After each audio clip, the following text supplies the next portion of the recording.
Amém. Boa noite, irmãos. Graça e paz de Deus sobre todos nós, amém? Bênção demais. Abra sua Bíblia no texto de Mateus, capítulo 8. Mateus, capítulo 8.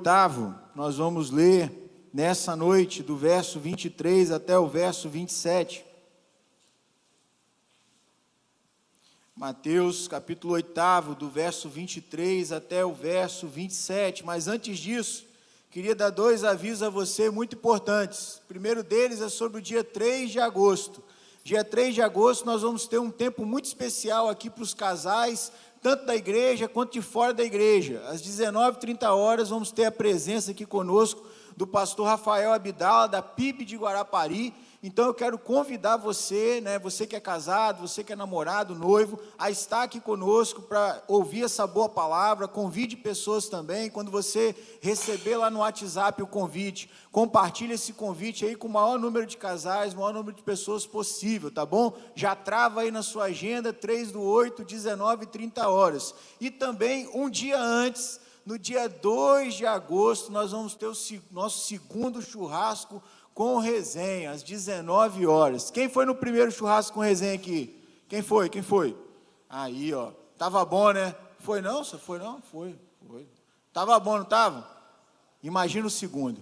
Então, coloca aí na sua agenda, 2 de agosto, 19h, tá bom? Compartilha com os homens aí que você conhece. Aí isso, eu tenho que falar a verdade, né, Bal? É só para os homens. Aí é só para os homens. As mulheres vão ter um outro tempo, né? Mas esse churrasco aí é só para os homens, tá bom? Trava aí na sua agenda, que eu sei que você é ocupado, dia 2 de agosto, às 19h. E agora sim, Mateus, capítulo 8, do verso 23 até o verso 27. Eu vou pedir para você ler junto comigo, tá bom?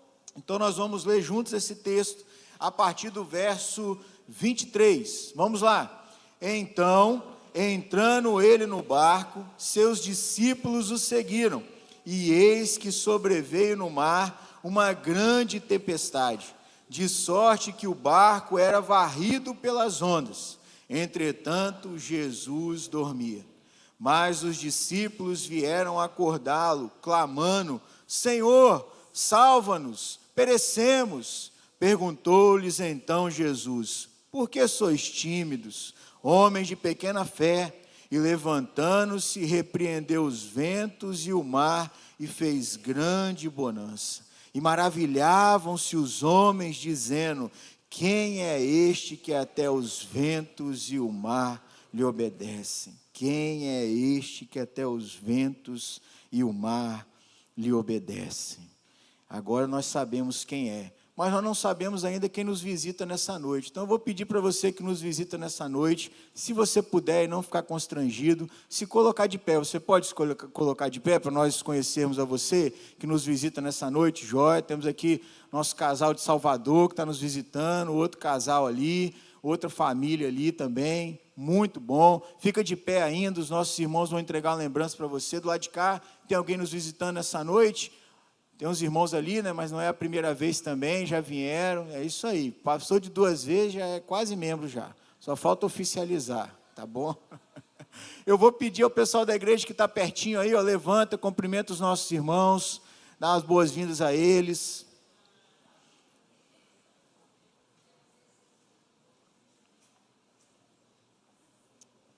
Deus abençoe vocês, tá bom? Sejam muito bem-vindos, é um privilégio podermos estar juntos aqui na casa do Senhor nessa noite.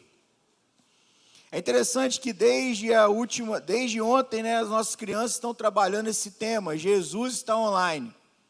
Jesus está online. Nós sabemos o que é estar online. Vivemos numa sociedade hoje que ela é completamente, vamos dizer assim, ela não é virtual, mas ela é informatizada, deixa eu pensar no melhor termo aqui, ela é uma sociedade digital, totalmente digital. Eu, por exemplo, nasci numa sociedade que não era digital. A primeira vez que eu fui usar um computador, eu já tinha 17 anos e fui usar esse computador no trabalho, e era um computador muito bom para vocês que nasceram hoje, ele era excelente, era um computador que a gente dava um número para ele se chamava 386. não é? Rodava um sistema operacional que, graças a Deus, você nunca vai ver na sua vida, que chamava MS-DOS. E era muito trabalhoso fazer qualquer coisa naquilo, programar qualquer coisa naquele negócio. Mas graças a Deus que vocês são novos, nasceram num mundo completamente digital. E como a gente está num mundo completamente digital, nós sabemos o que é estar online. Estar online, na verdade, é você estar disponível na rede. É você estar disponível para seguir e para ser seguido. É você estar disponível para novos relacionamentos, novas oportunidades, novos conhecimentos, novas atividades, novos empreendimentos. Ou seja, é estarmos disponíveis de maneira digital, de maneira virtual, de maneira online. E o que é, então, o que significa dizer que Jesus está online?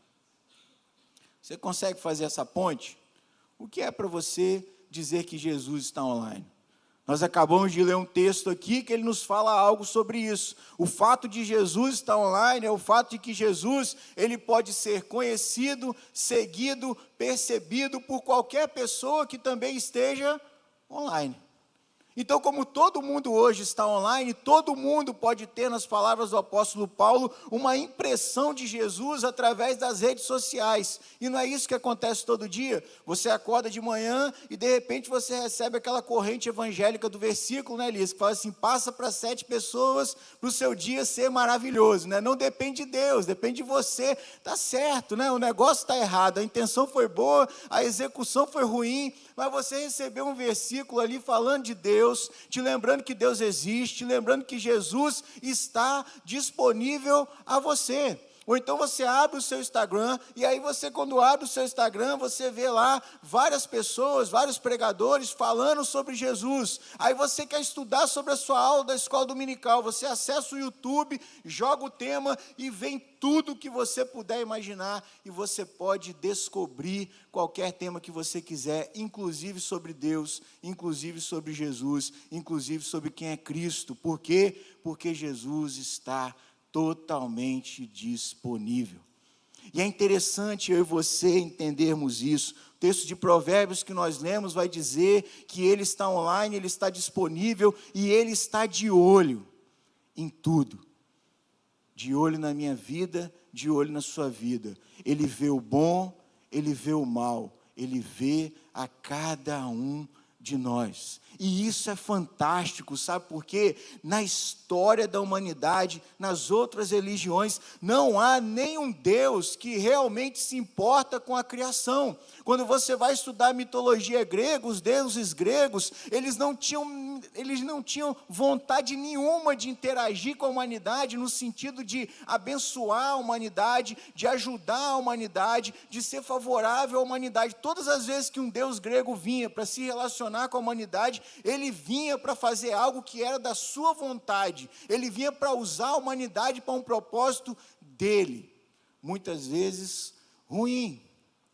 Mas a história, as escrituras nos falam de um Deus que é pessoal, de um Deus que olha para todos, de um Deus que cuida da macro-história, de um Deus que cuida da micro-história, que é a nossa história inserida na macro-história da eternidade.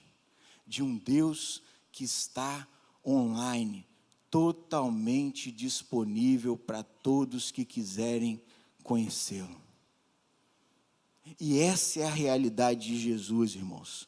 Essa é a realidade do Deus Filho, o Deus que se encarna, vem até nós, mas Ele volta para junto do Pai, e Ele nos deixa o Espírito Santo, o Seu Espírito, para que o Espírito dEle nos convença da verdade, nos leve até Ele, e nos faça um caminho para chegarmos até Ele, porque Ele está disponível para mim e para você. Agora, a grande questão, pastor Marcos, é saber o que nós estamos fazendo com isso. Porque hoje, vamos pensar bem, qual é a grande crise de uma sociedade totalmente digital? Já parou para pensar? Qual é a crise que essa sociedade está chegando? Qual é o grande problema? O excesso de ser digital. Já parou para pensar nisso? As pessoas, o ser humano, de uma maneira geral, não sabe conviver com a liberdade. Quando era muito difícil você entrar na internet, alguns aqui nunca vão saber o que foi isso, né? Você tinha internet de pulso, de escada, lembra? Aquele barulhinho, cara. Eu lembro que eu tinha que passar pedido, né? Pedido para a central de compras, e às vezes eu ficava 4 horas, porque a internet ia caindo, ia voltando, ia caindo. Eu começava às 8 da noite, terminava às 2 da manhã. À meia-noite, 11 e pouco, 1 hora. Era terrível aquele negócio. Você não tinha liberdade de entrar a hora que você quisesse. Você não tinha liberdade de acessar do seu celular. Você não tinha liberdade de acessar do Wi-Fi da igreja, do Wi-Fi do consultório, do Wi-Fi do banco, do Wi-Fi até do ônibus, quando você viaja de maneira interestadual, e agora do Wi-Fi do avião. Você não tinha essa liberdade. Mas agora que nós temos, qual é o grande perigo onde nós nos colocamos? O excesso. Muitas vezes a gente usa tanto, que quando a gente deixa de usar, a gente entra em quê? Crise de abstinência. Começa a passar mal, o dedo começa a tremer, aí você vai perto da televisão, ao invés de você usar o controle, você faz assim na tela, né? E ela nem é touchscreen, porque você já acostumou, tudo para você agora é touchscreen. Você vai na frente do micro-ondas e, né, faz assim na tela dele, mas aí você lembra, não é touchscreen. Crise de abstinência. O grande problema da adolescência hoje não é o excesso de jogos, o excesso de atividade física, mas é o excesso de atividade digital. Está gerando ansiedade, está gerando desespero, está gerando crises nesses garotos, porque eles não conseguem ficar fora do mundo digital. Eu e você precisamos entender o que nós estamos fazendo com essa nossa tal liberdade de Jesus estar online e totalmente disponível para nós. O que nós estamos fazendo com isso? Esse texto aqui nos mostra algumas coisas sobre isso. É interessante que o texto que a gente acaba de ler, ele retrata um cenário meio trágico. Ele retrata um dia de tempestade. É interessante você olhar isso, porque ela é uma situação dramática que os apóstolos de Jesus e o próprio Jesus, mesmo sem perceber, mesmo sem dar bola, passam por uma grande tempestade no mar da Galileia. Mar que também era chamado de Mar de Tiberíades. Mar que também era chamado de o grande mar da Galileia. E aí você fala assim, mas pastor, por que ele era chamado de mar? Na verdade, ele nunca foi mar, ele era um lago. Mas ele era um lago muito extenso, ele era um lago que ele tinha 21 quilômetros de extensão e 11 quilômetros de largura. Lembra? Naquela época não havia geografia, naquela época não havia mecânica, naquela época não havia um estudo detalhado do solo e da geografia. Então, se você estava de um lado do mar e você olhava para o outro lado e não enxergava a margem daquele lago, o que você ia dizer? Isto não é um lago, isto é um mar. Eles estão então no lago de Genezaré, mas o chamam também de Mar da Galileia. Por quê? Porque ele é muito extenso. Mas é interessante porque esse mar também tem um outro problema. Ele ficava 211 metros abaixo do nível do mar e é cercado por cordilheiras. E aí é interessante que ele fica na beira do Monte Hermon. Uma delas é o Monte Hermon, que fica 2.759 metros acima do mar. E o que acontecia nesse mar? Estava tudo parado, estava tudo calmo. O lago estava parado, não é? Lago fica parado, lago não tem onda. Mas como ele era cercado por cordilheiras, de repente os ventos desciam, né? As cordilheiras faziam como se fosse uma rampa, uma estrada para o vento, e o vento forte descia, arrebentando aquilo tudo, e quando ele chegava no fim do monte, o que tinha lá? O lago. E aí ele transtornava o lago, e aquele lago calmo, aquele lago parado, onde todos os discípulos eram acostumados a pescar, onde eles não viam problema nenhum em pescar, onde tiravam dali o seu sustento, de repente aquele lago parado se tornava um grande mar agitado, por causa da tempestade de vento que vinha sobre ele. Esse era o cenário do texto que nós acabamos de ler. Jesus está com seus discípulos nesse mar calmo, nesse mar tranquilo, nesse mar sereno, e de repente vem uma enorme tempestade. Guarde isso no seu coração. Estava tudo calmo, mas a tempestade vem. Mas a primeira coisa que eu e você aprendemos sobre o fato de Jesus estar online não é sobre a tempestade, mas é sobre aqueles que querem segui-lo. Jesus, ele está disponível para nós, ele está sempre online. Preste atenção, ele não depende do pulso da internet, ele não depende de provedor, ele é o provedor. Por isso que ele nunca vai deixar de estar online. Mas a grande questão é, eu e você estamos disponíveis a isso, eu e você estamos aproveitando essa liberdade da disposição e do fato dele estar online, eu e você precisamos pensar sobre isso. Porque o texto que nós acabamos de ler, na verdade, ele é uma continuação do texto que começa no verso 18. Quando você volta um pouquinho aí nas Escrituras e olha o verso 18, ele diz assim: vendo Jesus, muita gente ao seu redor, ordenou que passassem para outra margem. A multidão cercava Jesus. Aliás, Abraham Lincoln dizia que Deus era muito apaixonado por gente comum, porque ele fez muita gente comum, e gente comum gostava de Jesus. E a multidão cercava Jesus. Às vezes, na maioria das vezes, para receber alguma coisa dele, uma bênção, um exorcismo, uma cura, uma ressuscitação, mas de fato a multidão acompanhava Jesus, e a multidão, como sempre, acompanhava Jesus, e Jesus então chega para os apóstolos e diz: olha, vamos passar para outra margem, sabe por quê? É muita gente, eu já estou cansado. E aí quando Jesus diz isso, a partir do verso 20, você vai ver que duas pessoas se encontram com Jesus. A primeira delas era um escriba, que entendia muito de Bíblia, mas sabia muito pouco de Deus, lia muito a Bíblia, sabia falar sobre a Bíblia e pregar a Bíblia, mas sabia muito pouco de relacionamento com Deus. Aquele escriba chega para Jesus e diz assim: olha, mestre, seguir-te-ei para onde quer que fores. E Jesus responde a ele, mas Jesus respondeu: as raposas têm seus covis, e as aves do céu ninhos, mas o Filho do Homem não tem onde reclinar a cabeça. E outro daqueles que estavam na multidão também disse para Jesus: Senhor, permite-me primeiro sepultar meu pai. Replicou-lhe, porém, Jesus: segue-me e deixa aos mortos o sepultar os seus próprios mortos. Quando Jesus está se dirigindo para o barco com os seus apóstolos, duas pessoas chegam e interpelam ele sobre o desejo de segui-lo. Lembra? Ele está online, ele está disponível, eles querem segui-lo, mas eles têm demandas, eles têm coisas a resolver. O primeiro deles chega para Jesus e ele fala: Senhor, eu quero segui-lo. E Jesus mostra para ele o preço de segui-lo. Olha, você não vai ter lugar, você não vai ter morada certa, você não vai ter conforto. É isso que Jesus diz. Quando ele fala para ele: olha, as raposas têm covis, as aves do céu ninho, mas o Filho do Homem, cara, ele não tem morada nesse lugar. Nessa terra ele não tem morada. Você quer me seguir? Você quer me seguir? Lembre que você vai abraçar o desconforto.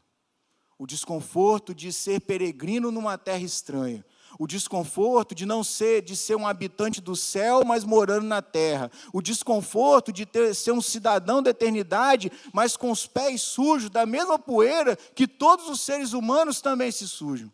Você não vai mais ser daqui. E aí quando a gente olha para o texto, eles não entram no barco, então parece que ele ficou para trás, o escriba. Mas ele lembra, ele ia seguir Jesus aonde que Jesus fosse. O segundo que chega para Jesus é um dos discípulos que está acompanhando ali, é um dos discípulos que está no meio da multidão, e ele fala assim: Senhor, eu quero muito te seguir, mas eu tenho uma demanda, deixa primeiro me despedir dos meus pais. Talvez ele fosse o segundo filho, né, como na parábola do filho pródigo, e a obrigação dele era cuidar dos pais.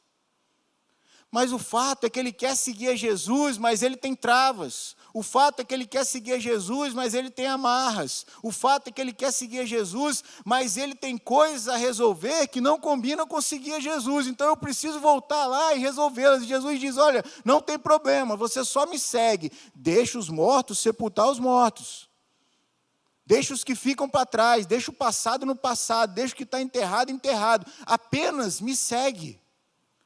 Mas o fato é que o texto mostra que eles não seguiram. Nenhum dos dois. Jesus está online, Ele está disponível para nós. E muitas vezes nós desejamos segui-lo. Mas em alguns momentos, quando queremos segui-lo, não estamos dispostos a abraçar o preço do discipulado de Jesus. Nos esquecemos que seguir a Jesus é abraçar o desconforto. Nos esquecemos que seguir a Jesus é ser diferente no mundo que procuram que todos sejam iguais. Não para o lado bom, mas por um lado ruim. Nos esquecemos que seguir a Jesus, antes de abraçar a glória, é passar pela cruz. Nos esquecemos que seguir a Jesus é viver sempre como peregrino numa terra estrangeira. Nos esquecemos, como o pastor Marcos pregou alguns domingos atrás, que seguir a Jesus tem um custo. E muitas vezes nós chegamos para Ele e dizemos: Senhor, eu quero te seguir aonde quer que fores. Agora a minha vida é sua. Toma-me em tuas mãos e me leva aonde quer que o Senhor for, eu vou estar com o Senhor. Mas o pastor Marcos, lembra o que ele disse? A gente precisa calcular esse preço. Sentar e calcular. Será que eu dou conta? Será que é isso que eu quero? E tem gente que segue a Jesus e não tira essas travas e essas amarras. E fala assim: não, mas dá para fazer esse negócio, sabia, Sandro? É interessante isso, porque Jesus ele fala que tem dois caminhos nos evangelhos, o caminho largo e o caminho estreito, não é isso? Mas é interessante, parece que tem gente que achou um caminho do meio, Giovanni. O evangelho hoje, muitas vezes, é o evangelho do caminho do meio. Não é o evangelho do caminho estreito. Quando me convém, eu ando no caminho largo, porque ninguém está vendo. Mas quando eu quero parecer santo, eu ando no caminho estreito. E eu vou escolhendo. E eu vou pela vida claudicante, né? Sabe o que é claudicante? Aquele que anda mancando, né? Um passo para cá, um passo para lá. E no final, como é que vai ser isso?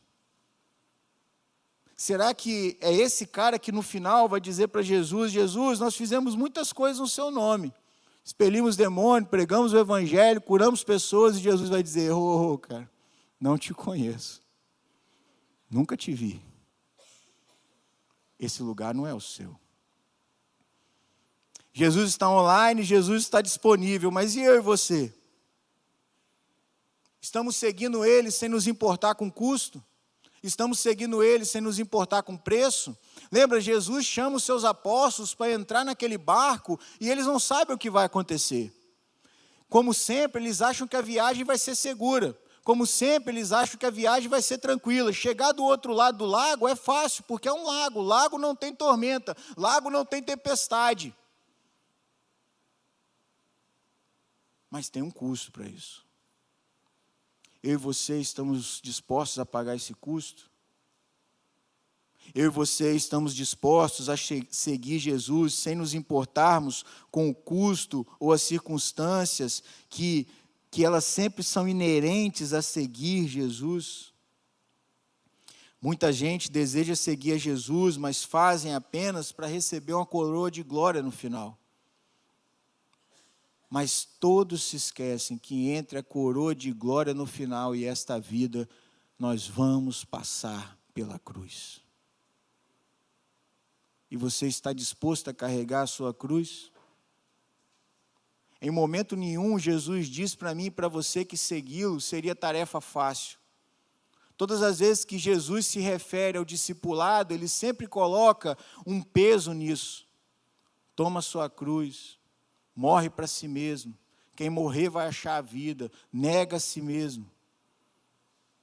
Seguir a Jesus é um ato de morte para mim e para você. É o ato de morrer todos os dias para nós e nos tornarmos cada dia mais parecidos com Ele. É o ato de sermos menos de nós e mais dele. Até que sejamos totalmente Ele na glória. Iguais a Ele. A imagem e semelhança do Filho de Deus. Esse é o custo de seguir Jesus. Ele está online, disponível em todos os lugares. Mas será que eu quero mesmo segui-lo? Quem eu sou aqui? Eu sou esse cara que entra no barco, vamos passar para o outro lado. Cara, vamos entrar no barco, Jesus. Ou eu sou esse cara que dá um passo para trás e fala, ô Jesus, espera aí, eu tenho que sepultar meu pai e minha mãe. Espera aí, Jesus, está caro esse negócio. Quem somos nós diante de Jesus online? Agora, em segundo lugar, Jesus nos mostra algo interessante também através desse texto. É interessante eu e você percebermos que o fato de Jesus estar conosco, o fato de Jesus estar online, o fato de Jesus olhar para a minha vida, cuidar da minha vida, o fato de nós valermos mais do que pássaros e lírios do campo para Ele, o fato de sabermos que Ele cuida de nós em todo o tempo, o fato de sabermos que a partir do momento que entramos no barco com Ele, Ele está conosco, não nos exime das tempestades da vida. Elas vêm sobre nós. Nós, a partir do momento que seguimos a Cristo, não temos um salvo-conduto. Nós não temos um cartão que vai nos isentar de tudo que pode vir sobre a minha vida e sobre a sua vida. Essa é a realidade do texto. Jesus estava no barco com os discípulos. Quem mandou eles entrarem no barco e ir para o outro lado? Jesus. Eles estavam seguindo a ordem de Jesus. Eles estavam fazendo a vontade de Jesus. Eles estavam acompanhando Jesus e Jesus estava com ele, mas o tempo fecha, cara. Mas a tempestade vem, você consegue imaginar isso? Um lago parado e de repente aquele negócio se transtorna, a ponto do barco quase virar. Um detalhe importantíssimo aqui, todos aqueles homens eram acostumados a pescar naquele barco, eles não estavam fazendo nada em comum para eles. Eles já haviam passado por outras tempestades, eles pescavam todos os dias naquele barco, naquele lago. Mas a tempestade dessa vez é tão forte, a tempestade dessa vez é tão terrível, que eles começam a achar que vão perecer. Jesus está online conosco, mas isso não nos exime das dores da vida. Isso não nos exime dos sofrimentos. Isso não retira da nossa vida as tempestades. E é perigoso a gente enfrentar a tempestade sem lembrar disso. É por isso que a teologia, chamada teologia da prosperidade, ela é tão perigosa. Porque ela tira os crentes da realidade das Escrituras e coloca os crentes no mundo de mentira, no mundo de faz de conta, onde nós servimos a um Deus vitorioso, onde nós servimos a um Deus poderoso, onipresente, onipotente, a um Deus eterno, a um Deus santo, a um Deus que Ele vem saltando sobre os montes para nos salvar, e tudo isso é verdade. Só que é verdade também que as batalhas acontecem. É verdade também que as doenças vêm. Eu me lembro uma vez que a filha de uma irmã da igreja que eu pastoreava chegou para mim e falou: pastor, você precisa visitar minha mãe. E era uma senhora que eu gostava muito. E ela falou assim: sabe por quê? A minha irmã fica com ela, né, cuida dela. E a minha irmã está levando ela para uma igreja que eles estão dizendo que ela vai ser curada. E aí entra todo aquele processo, né? Estão pedindo dinheiro, a escritura da casa, todas essas coisas aí. Aí ela falou: pastor, você precisa ir conversar com ela. E aí eu fui conversar com ela. E ela falou assim: pastor, mas eu faço tudo. Pastor manda eu colocar água em cima da televisão. O pastor vende a toalha e tal, e eu boto aqui na minha coluna, e eu boto nos meus olhos, mas eu não melhoro. Mas eu não fico boa. Eu falei: talvez a senhora não vai ficar. Ela falou: mas como, pastor? Se Deus pode me curar. Eu falei: Ele pode, mas a gente não sabe se Ele quer. Eu falei: irmã, quanto tempo de cristã a senhora tem? X anos, eu não me lembro mais agora.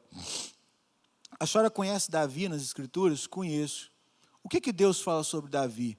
Davi era um homem segundo o coração de Deus. Isso não é maravilhoso? Isso não é fantástico? É, pastor, isso é fantástico. Eu falei: eu queria que na Bíblia tivesse escrito que o Léo é um homem segundo o coração de Deus. Ou que nos anais da igreja, ou que em algum lugar. Porque isso é fantástico, é uma expressão maravilhosa. Mas a senhora lembra como Davi morreu? Não, não lembro, pastor. Davi morreu idoso e sem temperatura para esquentar o seu próprio corpo. Chamaram uma moça para se deitar com Davi, para que a temperatura corporal dela pudesse ajudar Davi a manter a temperatura do seu próprio corpo. A senhora se lembra de Jacó? Me lembro. Pai dos patriarcas, abençoou, eu acho fantástico, né? Jacó vai morrer e ele abençoa todos os seus filhos. Mas Jacó morre o quê? Cego. Tanto é que quando ele vai colocar a mão sobre Efraim, Manassés, José percebe, meu pai está cego. Aí José vai trocar de mão.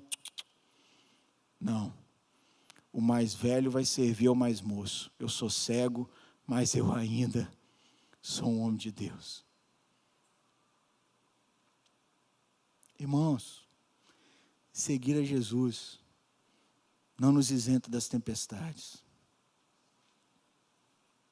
Eu estou aqui falando para você nessa noite, cumprindo o chamado de Deus para a minha vida, seguindo a ordem que Ele me deu quando eu tinha 27 anos. E nesse mesmo horário, a minha esposa está com meu filho no hospital. Para ele ser examinado, para ver se ele está com uma fratura no cóccix. E eu estou aqui. E está tudo bem.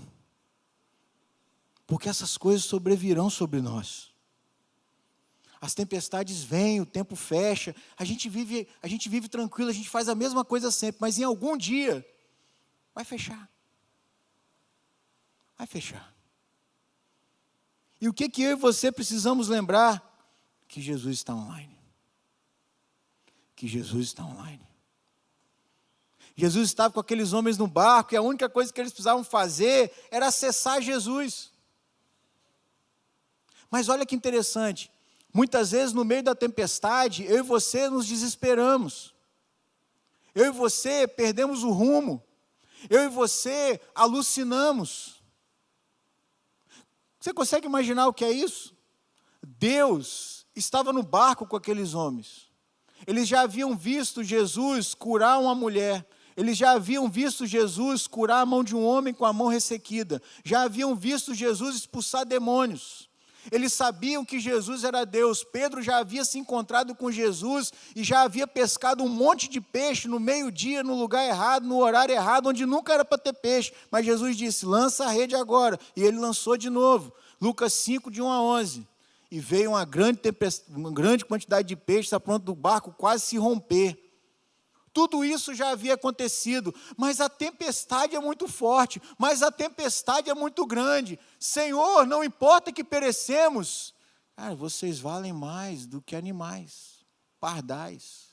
Pardal é o pássaro mais comum que tem na natureza. Você vale mais do que pardais. Você vale mais do que a erva do campo, que hoje cresce e amanhã é lançada no forno, como diz o apóstolo Tiago. Mas no meio da tempestade, a gente se desespera. Porque a gente se esquece que Jesus está online. Está disponível a mim e a você. E muitas vezes tomamos caminhos errados. O pior momento para você tomar uma decisão, o pior momento para você mudar de rota, o pior momento para você escolher um caminho pelo qual você nunca andou, é no meio da tempestade. Sua cabeça não está bem. Seu coração está em desespero. Seu corpo está preparado para o ataque. Tudo está contra você. O que você precisa fazer então?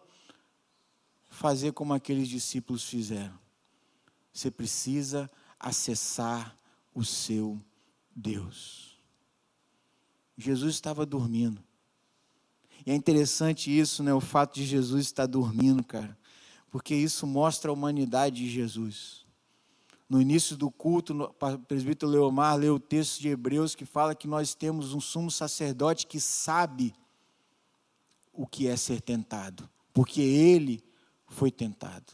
Jesus sabe o que é ser humano, Jesus sabe o que é passar pelo vale, Jesus sabe o que é sofrer como humano, Jesus conhece a minha dor, Jesus conhece a sua dor, os seus olhos estão sobre os bons e os maus. Mas você precisa acessá-lo. Porque às vezes você acha que consegue resolver com a força do seu braço. Você acha que a solução está em você. Você acha que a solução está no outro. E se esquece de que Deus está contigo, ali, do seu lado, perto de você. É só você acessá-lo. É só você acessá-lo. É só você acessá-lo. Mas o que você tem feito? E essa é a grande questão. O que você tem feito? O verdadeiro discípulo, ele segue a Jesus, mas isso não o isenta da tempestade, mas ele sabe que Jesus está com ele. Mas é interessante porque a tempestade, ela revela duas coisas. Primeiro, ela revela quem é Jesus. E segundo, ela revela quem nós somos. Primeiro, ela revela a nossa impotência. Aqueles homens eram extremamente operosos na sua profissão. Pescadores experientes. Mas não sabiam o que fazer naquela tempestade. Percebe? Aquilo que eu e você sabemos fazer tem um limite. Aquilo que eu e você podemos dar tem um limite. O nosso conhecimento é limitado, a nossa capacidade é limitada. O nosso controle, o controle. O problema sempre está aí, né? A nossa sede por controle. Por que aqueles homens estão desesperados? Eles sabiam controlar o barco, mas não conseguiam controlar o vento. Eles sabiam a direção, mas não podiam controlar o mar. Mas não é, a gente não acha que tem o controle? E aí quando a gente perde o controle, a gente se desespera. Mas sabe, vou dizer uma verdade para você, que talvez você nunca tenha entendido. Você nunca teve o controle de nada. O controle sempre esteve com Deus. É por isso que Tiago diz para mim e para você, olha, eu e você não deveríamos dizer assim, amanhã eu vou a tal lugar e eu vou fazer isso e eu vou voltar. Por quê? Porque você não controla o amanhã. Você não sabe o que vai acontecer. Então eu e você precisamos entender que a tempestade, ela revela quem nós somos. E quando ela revela quem nós somos, é bom, porque a gente entende a nossa impotência, entendemos a nossa falta de controle, e isso nos torna humildes, e isso nos torna submissos, e isso nos faz perceber que a gente está completamente sem condição de resolver algumas coisas na nossa vida, e é aí sim que nós entendemos quem Jesus é. Porque aí nós somos impulsionados, nós somos catapultados a ir até Ele, com toda a humildade, dizer assim, Senhor, não te importa que pereçamos? Nós não temos o que fazer, nossos recursos acabaram, a gente não sabe lidar com a tempestade, a gente não controla o vento, a gente não sabe lidar com o mar agitado como está. Senhor, por favor, não te importa que pereçamos? E aí quando nós acessamos Jesus, quando nós largamos as nossas armas, nós deixamos o quê? Nós deixamos Deus ser Deus na nossa vida. Eu não sei como está a sua vida hoje, mas talvez você está passando uma tempestade. E eu acho fantástico o fato de você estar lutando com todas as suas armas, e você deve lutar. Mas talvez seja a hora de você ouvir o Salmo 46. Alguém se lembra da tônica do Salmo 46? Ele tem um coro que se repete. Lembra? Os salmos são hinos. Nós perdemos isso, né? Os salmos, eles são cantados pelo judeu. Quando você vai no aeroporto em São Paulo, ou quando você vai em Higienópolis, você vê um judeu com aquele filactério arrastando no chão, um judeu ortodoxo, ele tem o quê? Ele tem uma conta nas mãos, lembra? Uma espécie de um cordão, né, com as contas na mão.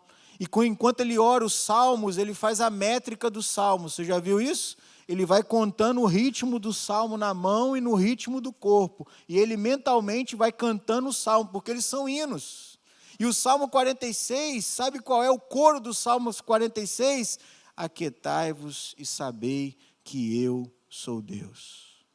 Ele fala da fúria dos homens, ele fala da fúria da natureza, ele fala da fúria ao nosso redor das nações, mas ele sempre nos remete à realidade. Enquanto não nos aquietarmos, nós não vamos deixar Deus ser Deus na nossa vida. E sabe qual é a expressão no hebraico para aquietar? A expressão usada no Salmo 46, no hebraico, o sentido dela é largar as armas. Largar as armas. Quando eu e você enfrentamos tempestades e tribulações na nossa vida, em algum momento nós temos que largar as armas.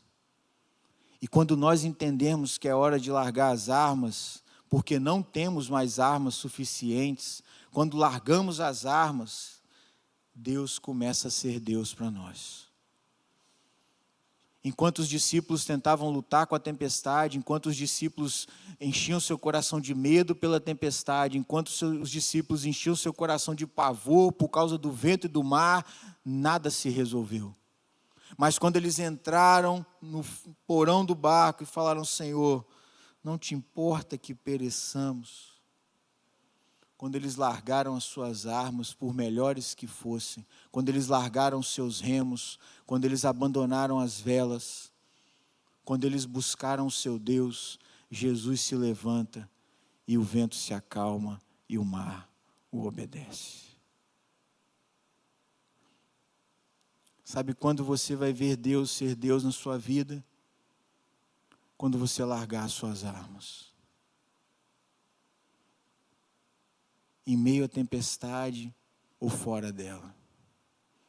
Enquanto você lutar só com a força do seu braço, enquanto você lutar só com a sua vontade, enquanto você lutar só com aquilo que você sabe, o que você tem, o vento vai continuar batendo, o mar vai continuar agitado. Mas quando você largar as suas armas e disser: Senhor, não te importa que pereçamos, Deus vai se levantar e vai acalmar o vento e vai acalmar o mar e vai se fazer grande bonança na minha vida e na sua vida. Não despreze as tempestades. Mar calmo nunca fez bom marinheiro. Mar calmo nunca fez bom marinheiro. Mas quando a tempestade vier, lembre-se que Jesus está online, que os seus olhos estão sobre os bons e os maus, que você e eu, para Ele, valemos mais do que pardais e simples ervas do campo. E se nós ainda não o vimos agir na nossa vida, é porque ainda não largamos as armas, é porque ainda não abandonamos o desespero, a insensatez de tentar reagir contra algo que não temos condição de reagir. E não dissemos ainda: Senhor, não te importa que pereçamos? Talvez essa deva ser a sua oração nessa noite. Senhor, eu estou aqui. Não te importa que eu pereça? Não te importa que a minha família naufrague? O Senhor não vê que o meu negócio está naufragando? O Senhor não vê que a minha vida está confusa? Talvez essa seja a sua oração nessa noite. Mas lembre, é preciso largar suas armas. Feche seus olhos. Fale com Deus nessa hora.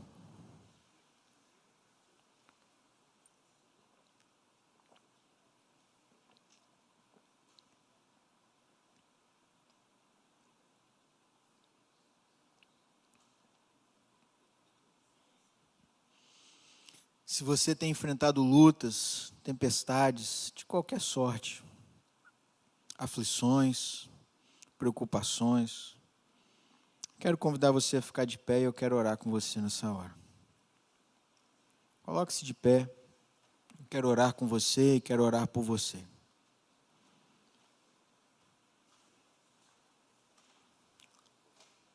Jesus está aqui, lembra? Ele está online, disponível a cada um de nós. O que precisamos dizer a Ele nessa noite é: Senhor, salva-nos, porque vamos perecer. Senhor, e é essa a minha oração nessa noite. Senhor, salva-nos, senão nós vamos perecer.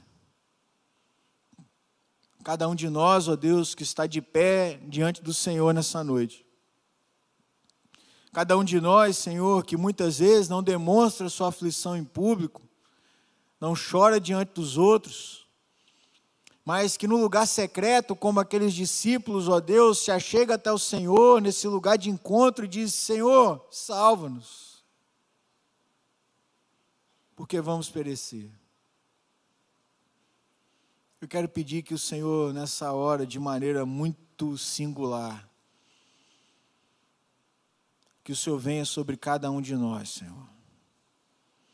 Cada um daqueles que se colocam de pé diante do Senhor nessa noite. Que eles possam realmente decidir largar suas armas e deixar que o Senhor lute por eles. Porque o Senhor é o Deus que luta por nós. E isso é glorioso, Deus. Por isso vem sobre nós nessa noite.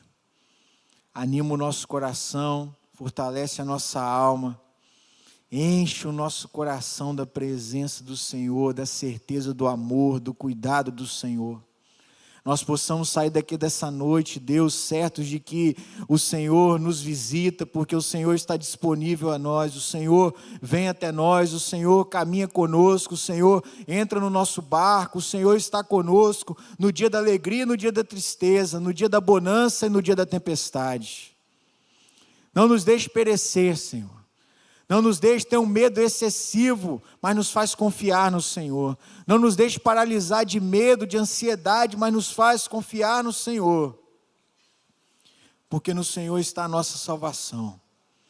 No Senhor está o nosso consolo. E é no Senhor que confiamos em todo o tempo, Deus. É isso que pedimos ao Senhor em nome de Jesus. Amém, Senhor. Amém.